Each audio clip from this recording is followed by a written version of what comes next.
Farming consultant ఛానల్కి స్వాగతం సుస్వాగతం. మనం ఈసారి కల్టార్ గురించి మాట్లాడుకున్నాం, అట్లే భూమి పరీక్షల గురించి మాట్లాడాము. ఇప్పుడు మీరు ఈ జూలై నెల మీకు కరెక్ట్ టైం అనమాట. ఏదైతే మామిడి ముక్కలు మనం ఆశించిన దిగుబడి మనం పొందాలంటే ఈ మంత్లో మీరు ఇప్పుడు చేయాల్సినటువంటి వర్క్లన్నీ కూడా ఈ వీడియోలో నేను ఎక్స్ప్లెయిన్ చేస్తాను. నా పేరు మాధవరావు, నేను ఫార్మింగ్ కన్సల్టెంట్ని. ఒక 10 సంవత్సరాలు ఫ్రూట్ రీసెర్చ్ స్టేషన్ సంగారెడ్డిలో వర్క్ చేశాను. ఇప్పుడు గత 6-7 సంవత్సరాలుగా బయట ప్రైవేట్గా కన్సల్టేషన్ ఇస్తూ ఉన్నాను. అయితే ఇప్పుడు మీరు ఈ జూలై మనకు ఈసారి మనం అనుకున్నట్టే లాస్ట్ వీడియోలో చెప్పాను కదా, ఎల్నినో ఎఫెక్ట్ వల్ల మనకి వర్షాలు అనేవి తగ్గిపోతూ ఉన్నాయి. సో చాలా తక్కువ వర్షాలు ఉన్నాయి. ఆ ఉన్న వర్షము అంతో ఇంతో పడుతున్నప్పుడు అన్ని ప్లేసెస్లో పడట్లేదు, కొంత ఏరియాలో పడుతుంది, కొంత ఏరియాలో పడట్లేదు. సరే, ఇప్పుడైతే ఇంకా మనం జూలై 23 అంటే మనం చివరికే వచ్చేసాం. జూలైలో మనం కనుక ఎరువులు ప్రతి తోటలో ప్రతి చెట్టుకు వేయడానికి మీరు ప్రయత్నిస్తే, అది ఆర్గానిక్ ఫార్మింగ్ వల్ల అయినా సరే, కెమికల్ ఫార్మింగ్ అయినా వల్ల అయినా సరే మీరు చేయాల్సినటువంటి సకాలంలో చేయాల్సినటువంటి యాక్టివిటీ అనేది కంప్లీట్ చేసుకోవాలి. మీరు ఇప్పటివరకు జూన్ జూలైలో మనం చేయాల్సినటువంటి ప్రూనింగ్ అంతా కూడా కంప్లీట్ అయ్యి ఉండాలి. ప్రూనింగ్ తర్వాత మీరు ఒక పెస్టిసైడ్, అది క్లోరోపైరిపాస్కి 50 EC కానివ్వండి, లేదంటే ప్రొఫినోఫాస్, ఇలా ఒక పురుగు మందు, ఇంకొకటి ఫంగిసైడ్, అది బ్లైటాక్స్, ఇది 2 కలిపి ఒక జనరల్ స్ప్రే కంప్లీట్ చేసి ఉంటే చాలా మంచిది. ఇంకా ఇప్పుడు మీరు ఎరువులు వేసే ముందు ఒకసారి చిన్నగా, అది రోటవేటరా లేదా మీకు డిస్క్ హారోనా, ఇలా ఏదో రకంగా కొంచెం గడ్డిని ఎక్కువ డీప్గా దున్నకుండా లైట్ గడ్డిని కొంచెం తీసే విధంగా చూసి ఆ తర్వాత మీరు ఈ ఎరువులు వేయటం. చెట్టు మొదలు నుంచి మీరు 4 అడుగుల దూరంలో పాదులాగా చేసి, అందులో మనం చేసేటటువంటి రికమెండేషన్ వచ్చేసి మీకు సింగిల్ సూపర్ ఫాస్ఫేట్, ఇది పౌడర్ ఫామ్లోనే ఉండాలి. ఇది వచ్చేసి మొక్క ఏజ్ని బట్టి 1 సంవత్సరం మొక్కకి 100 గ్రాములు, అలా మీకు ఎన్ని సంవత్సరాలు ఉంటే అన్ని 100 గ్రాములు కలుపుకోవాలి. రెండవది వచ్చేసి ఎంఓపి వచ్చేసి మ్యూరేట్ ఆఫ్ పొటాషు, ఇది కూడా 50 గ్రాములు ప్రతి మొక్కకి, అంటే మొదటి సంవత్సరం దానికి 50, అలా మీకు ఎన్ని సంవత్సరాలు ఉంటే అన్ని సంవత్సరాలు ఇంటూ 50 గ్రాములు, అలా మీరు క్యాలిక్యులేట్ చేసుకొని అది వేయాలి. నెక్స్ట్ థర్డ్ వన్ వచ్చేసి డిఏపి. కొంత ఏరియాలో డిఏపి దొరుకుతుంది, కొన్ని ప్లేసెస్లో డిఏపి కాకుండా 20-20 దొరుకుతుంది. ఆ 20-20 లేదంటే డిఏపి, రెండిట్లో ఏదన్నా ఒకటి సేమ్. ఇది కూడా మీకు 50 గ్రాములు మొక్కకి, 50 గ్రాములు ఇంటూ ఎన్ని సంవత్సరాలు, దాని ప్రకారంగా ఆ మొక్కకి మీరు వేసుకోవడం అనేది చేయాలి. వీటితో పాటు ఇంకా మనకి ఇవి మ్యాక్రో అయిపోయినాయి. నెక్స్ట్ మైక్రోలో మీకు డిసీజ్ కంట్రోల్కి మెయిన్గా zinc sulphate, magnesium sulphate, manganese, iron, sulphur, ఇలాంటివి కనుక మనకు లోపాలు లేకుండా ఉండి ఉంటే వీటి వల్ల మీకు మోస్ట్లీ రోగాల బారిన పడకుండా ఆ మొక్క ఆరోగ్యంగా ఉండే అవకాశం ఉంటుంది. సో దాని కొరకు మీరు చేయాల్సింది ఏంటంటే మైక్రోన్యూట్రియంట్ ఫార్ములా 4 కానీ 6 కానీ 7 కానీ ఏది అవైలబుల్ ఉంటే అది మీరు మార్కెట్లో తీసుకొని, ఖచ్చితంగా వీళ్ళు ఇస్తున్నప్పుడు మీరు ఆ మైక్రోన్యూట్రియంట్ ఉందా మనం చెప్పినట్టు, ఇప్పుడు జింక్ సల్ఫేట్ కానీ, మెగ్నీషియం సల్ఫేట్ కానీ, మ్యాంగనీస్ సల్ఫేట్ కానీ, ఫెర్రస్ సల్ఫేట్ కానీ, సల్ఫర్ కానీ, ఇవన్నీ ఉన్నాయా లేవా అనేది మీరు ఒకసారి చెక్ చేసుకొని, అలాంటి ఉన్నటువంటిదే మీరు ఈ దీంట్లో, అంటే ఇది కూడా 10 గ్రాములు ఇంటూ సంవత్సరానికి ఎన్ని సంవత్సరాలు ఉంటే అన్ని 10 గ్రాముల చొప్పున మీరు యాడ్ చేసుకొని, ఇవంతా కూడా నేను ఇప్పుడు చెప్పినట్టు చెట్టు మొదటి నుంచి 4 అడుగుల దూరంలో గడి తీసి ఆ గడిలో ఇవన్నీ వేసేసి, మనం చెప్పిన ప్రకారం ఆ గడిలో అంతా వేసేసి మట్టి కప్పడం మంచిది. మట్టి కప్పకుండా ఉన్నటువంటి వాటికి, మట్టి కప్పి పూడ్చినటువంటి వాటికి చాలా డిఫరెన్స్ ఉంటుంది. మొక్కల గ్రోత్ అంతా కూడా మనకు నెక్స్ట్ 2 నెలల్లో వర్షాలు అడపా పడ్డా, ఏ విధంగా పడ్డా, ఇప్పుడు వేసినటువంటి ఎరువు అనేది మీకు చాలా చక్కగా పనిచేసి మొక్క గ్రోత్ ఉంటుంది, మీకు కావాల్సినటువంటి ఈల్డ్కి సపోర్ట్ అయ్యే అవకాశం ఉంటుంది. ఒకవేళ వర్షాలు లేవు అనుకుంటే కనీసం మీరు తడి పెట్టి ఎరువులు వేయటం, తర్వాత మళ్ళీ ఎరువులు వేసినాక కూడా మీరు తడి పెట్టడం అనేది చేయాలి. ఇది కంపల్సరీ. వర్షాలు పడితే ఓకే, వర్షాలు పడకపోతే ఈ రకంగా వెళ్ళండి.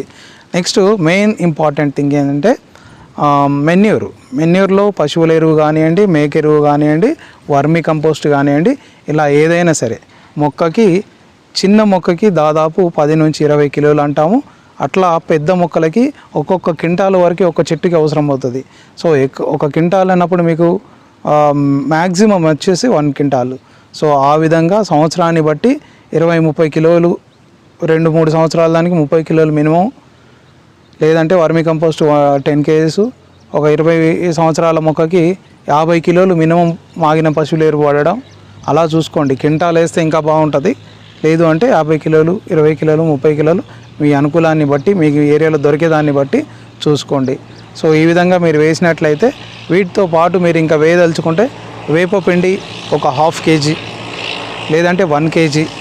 ఎందుకంటే వేపపిండి అధికంగా వేస్తే చెట్టు అంతా పాదు అంటే భూమి అంతా చేదయ్యే ఛాన్స్ ఉంటుంది కాబట్టి ఎక్కువ కాకుండా జస్ట్ చెట్టుకి, చిన్న చెట్లకి 100 గ్రాములు, పెద్ద అట్లా సంవత్సరానికి ఒక 50 గ్రాములు అట్లా పెంచుకుంటూ పోయి మ్యాక్సిమం 1 kg, 2 kg అంతకంటే ఎక్కువ వేపపిండి వేయకూడదు. కొంతమందికి నేను గత కొన్ని సంవత్సరాలుగా మేము రికమెండ్ చేస్తున్నాం. ఆముదం పిండి వేసినటువంటి మొక్కల్లో చాలా మంచి రిజల్ట్స్ వస్తున్నాయి. సో మీరు ఆముదం పిండిని చెట్టుకి 1 kg వరకు, అది 20 సంవత్సరాలు కావచ్చు, 10 సంవత్సరాలు కావచ్చు, ఇంకా ఆముదం పిండిని కూడా పెంచుకుంటే మీకు మంచి రిజల్ట్సే ఉంటాయి. సో దాన్ని కూడా మీకు దిగుబడి పెంచే దాంట్లో మీకు చాలా మంచి హెల్ప్ అవుతుంది. సో ఇది మీరు వేయాల్సినటువంటి మెన్యూర్లు. సో ఈ మెన్యూర్స్ అన్నీ కూడా కలుపుకొని వేసుకొని గడిని ఖచ్చితంగా మోయటం. దీనికి 2 రకాలుగా వేసుకోవచ్చు. చెట్టు చుట్టూ పాదు తీసి అందులో వేసి మట్టి కప్పటం. రెండవది పారతో ఈస్ట్, వెస్ట్, నార్త్, సౌత్ అంటే తూర్పు, పడమ, ఉత్తర, దక్షిణ అలా పారతో కొంచెం తీసి అందులో మనం అనుకున్న రేషియోలు 4 సమభాగాలు చేసి ఆ 4 పిట్స్లో వేసేసి మళ్ళీ వెంటనే మట్టి కప్పేసి అలా చేసుకుంటే మీకు కావాల్సినటువంటి దిగుబడి, మీరు ఆశించినటువంటి ఫలితాలు మీకు రాబోయే రోజుల్లో దొరుకుతాయి. అలా దొరకాలంటే ఈ విధంగా చేసుకోవాలి. నెక్స్ట్ వచ్చేసి మోస్ట్లీ మీరు మామిడి తోటల్లో గడ్డి మందును వాడడానికి అవాయిడ్ చేయడం మంచిది. అలా అవాయిడ్ చేస్తేనే మీకు మంచి దిగుబడి వస్తూ ఉంటుంది. గడ్డి మందులు వాడినప్పుడు ఈ సంవత్సరం మీకు ఎఫెక్ట్ ఉండకపోవచ్చు, అది రాను రాను వేరే నెక్స్ట్ ఇయర్కి, ఆ తర్వాత ఇయర్కి ఎఫెక్ట్ పడవచ్చు. ఆ ఎఫెక్ట్ని మీరు దృష్టిలో పెట్టుకొని గడ్డి మందుకు అవాయిడ్ చేయండి. వీలైతే దున్నకపోయి పైన గ్రాస్ కట్టరు అలాంటి ఈ 2 నెలలు చేసుకోవడం బెటర్. లేదు ఎరువులు వేసేటప్పుడు మాత్రం లైట్గా మనం గడ్డిని డిస్టర్బ్ చేసినట్టు చేసి, అంటే లైట్గా కరోటా బెటర్ కానివ్వండి, డిస్క్ హెర్లవుతాను అట్లా చేసుకొని మీరు ఎరువులు వేసుకోండి. ఇంకా మీకు కొన్ని ఇప్పుడు రైతులు చాలామంది చేసేటటువంటి ప్రాక్టీస్లో నేను కూడా చూస్తున్నటువంటి ఫామ్స్లో కూడా ఎక్కడైతే దున్నకుండా గడ్డిని అట్లే ఉంచి, అంటే చెట్టు దగ్గర కానివ్వండి, ఫీల్డ్లో కానివ్వండి, దున్ననటువంటి ఫీల్డ్స్లో గడ్డి అనేది విపరీతంగా పెరగట్లేదు, అది అక్కడే ఉంటుంది. దాని ఒక లిమిటేషన్లో హైట్ ఉండి అట్లే ఉండిపోతుంది. వీళ్ళు ఏంటంటే ఈ రెయినీ సీజన్ వచ్చే ముందు ఎరువులు వేసేసుకొని వదిలేస్తే నెక్స్ట్ సెప్టెంబర్ వరకు వర్షాలు ఉన్న అన్ని రోజులు పచ్చగా ఉండి ఆ తర్వాత మళ్ళీ మామూలు అవుతుంది. అలాంటి సిచ్యువేషన్స్లో మీరు వీళ్ళు ఏం చేస్తున్నారంటే కొంచెం చెట్లు పైకి వెళ్ళిన వాటిలలో దూడల్ని కానీ గేదెల్ని కానీ కట్టేస్తే అదంతా తినేసి అది ఒక లెవెల్గా కటింగ్ చేసినట్టు అవుతుంది. లైక్ గ్రాస్ కట్టర్ ఎట్లా నడుపుతామో ఆ రకంగా అవుతుంది. అలా అవ్వడం వల్ల మీకు మైక్రోబ్స్ అనేవి డిస్టర్బ్ అవ్వవు. మొక్కలో ఎప్పుడైతే గడ్డి ఉందో, గడ్డి ఉన్నప్పుడు తేమ కూడా పోదు, ఇక్కడ సాయిల్లో ఉండేటటువంటి తేమ కూడా పోవట్లేదు. అట్లా ఉండి మొక్కకు చాలా హెల్ప్ఫుల్గానే ఉంటుంది. సో ఇది కూడా కొంచెం ఆలోచించాలి. ఒకటేసారి మీరు కన్ఫ్యూజ్ ఉన్నా కానీ ఆ కన్ఫ్యూజన్ నుంచి మీరు క్లారిటీ కోసం అంటే మీరు కొంత ఏరియాని చూస్తూ ఉండండి.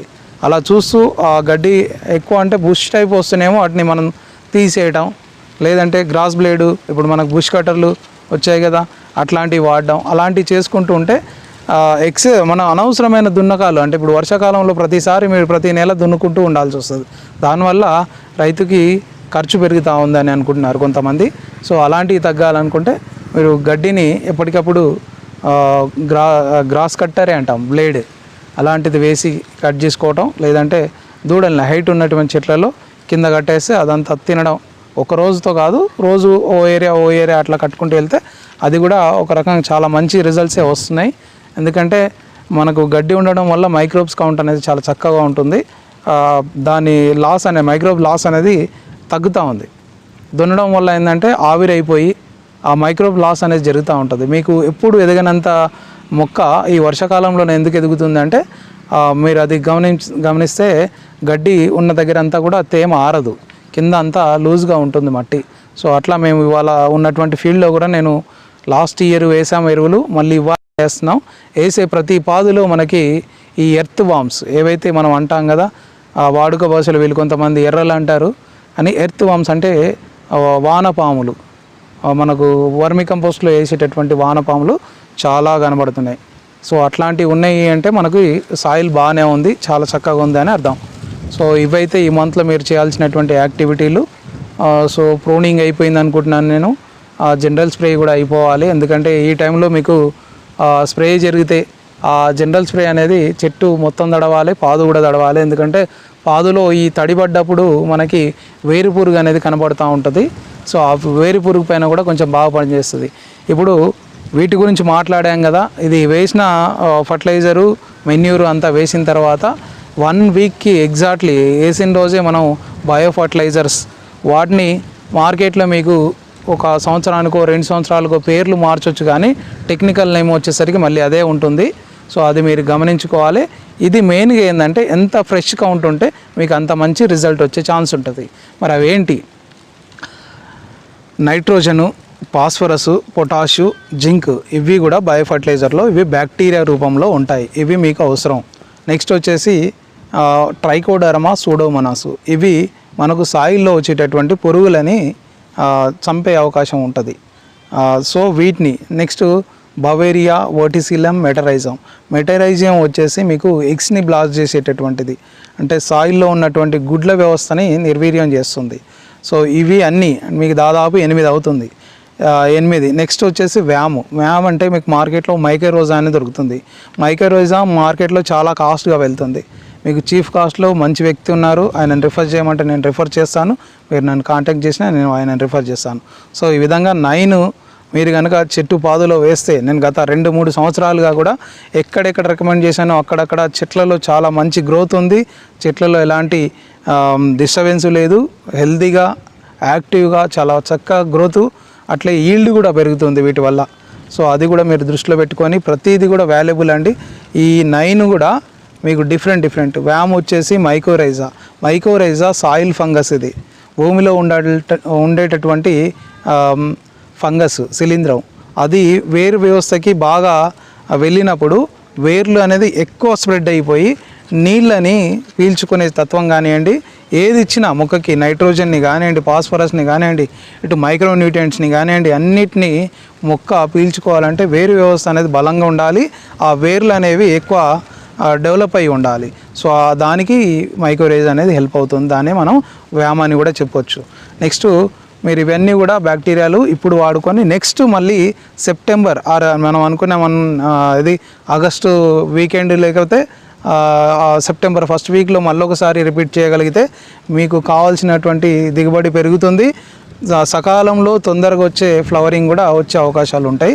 సో నెక్స్ట్ ఆగస్టు ఎండింగ్ కానివ్వండి, సెప్టెంబర్లో ఏం వేయాలనేది మనం నెక్స్ట్ వీడియోలో షేర్ చేద్దాం.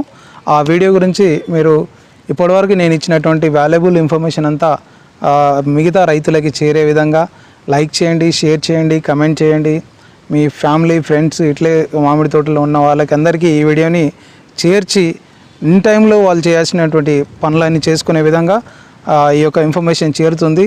సో మీరు అలా షేర్ చేయండి. ఈ వీడియోని చివరి వరకు చూసిన ప్రతి మామిడి రైతుకి నా యొక్క హృదయపూర్వక ధన్యవాదాలు.